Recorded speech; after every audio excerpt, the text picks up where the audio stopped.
6-Minute English. From BBC Learning English.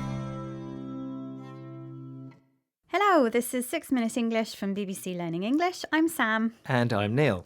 In this programme, we're finding out all about food flavours. Although everyone knows what food they like the taste of, the science behind flavours is complex.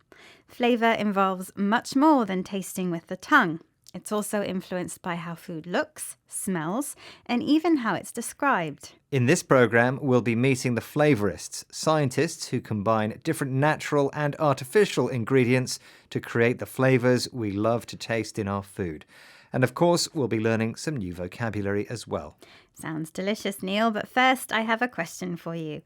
No one really knows why, but certain flavours seem to work well together. Some scientists think classic combinations like lemon and lime or strawberries and cream are so popular because their chemicals overlap in special ways. Sometimes this creates new, interesting and unusual flavours.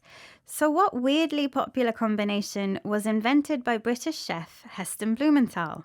Was it A, dark chocolate and sea salt, B, milk chocolate and chili, or C, white chocolate and caviar? Well, I've tried sea salt and chocolate. I think it tastes great. So I'll say A. OK, Neil, I'll reveal the correct answer at the end of the programme. Nowadays, the flavour industry is big business. Flavourists work in high-tech laboratories, and every new ice cream, crisp or toothpaste flavour is the result of years of scientific research. But it wasn't always like that. Here's food historian Dr. Nadia Berenstein describing the beginnings of the flavour industry in the 19th century to Ruth Alexander, presenter of the BBC World Service programme, The Food Chain. There's really only a handful of people and maybe a dozen or so companies that are really involved. And at that point, they really are kind of working with secret recipes that were kept very secure and sometimes passed down within families from father to son. So it really seemed like a guild structure from the Middle Ages at that point. Was it seen as some kind of dark art? Yes, the term black art does come up in some of the early writing of people who were producing flavors at this point.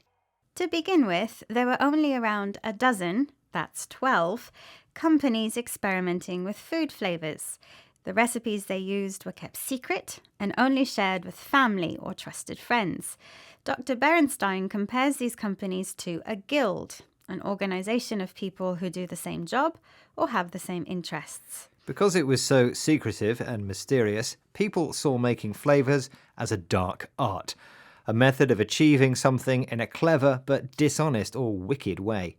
But all this changed after the Second World War, when the invention of processed food, which could be bought in supermarkets and kept fresh at home in the fridge, increased the demand for new and exciting flavours. Here's Dr. Berenstein again, explaining the work of present-day flavourists to BBC World Service programme, The Food Chain. So essentially, becoming a flavorist today is still an apprenticeship process. There's no academic path to it, right? Your training is on the job, working alongside a master flavorist at a flavor and fragrance company, or at some of the bigger food companies will have their own flavor divisions. It's a scientific profession for sure. You have to know a lot about chemistry, but it is a creative profession. At the very heart of this industrial food system, there's these craft artisans who are essentially designing molecule by molecule the flavors that shape the way that food is made to taste. Today's flavourists learn their art by serving an apprenticeship, a period of time spent working for a skilled master, often for low payment, in order to learn their skills. Although a background in chemistry is important, you can't study flavours at university. The training happens on the job, at your place of work, while you are working.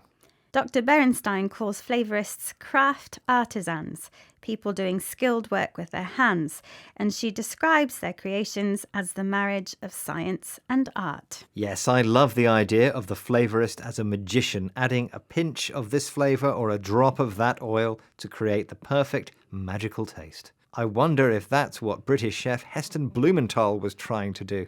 In my question, I asked what popular flavour combination was invented by chef Heston Blumenthal. And I said it was A, dark chocolate and sea salt. So, was I right? It's true that sweet and salty flavours go together well, but the correct answer was white chocolate and caviar, a combination described by Swiss master flavorist Francois Benzi as weird but wonderful. Right, let's recap the vocabulary we've learned, starting with a dozen, which means 12. Something described as a dark art refers to a method of achieving something in a clever but dishonest way.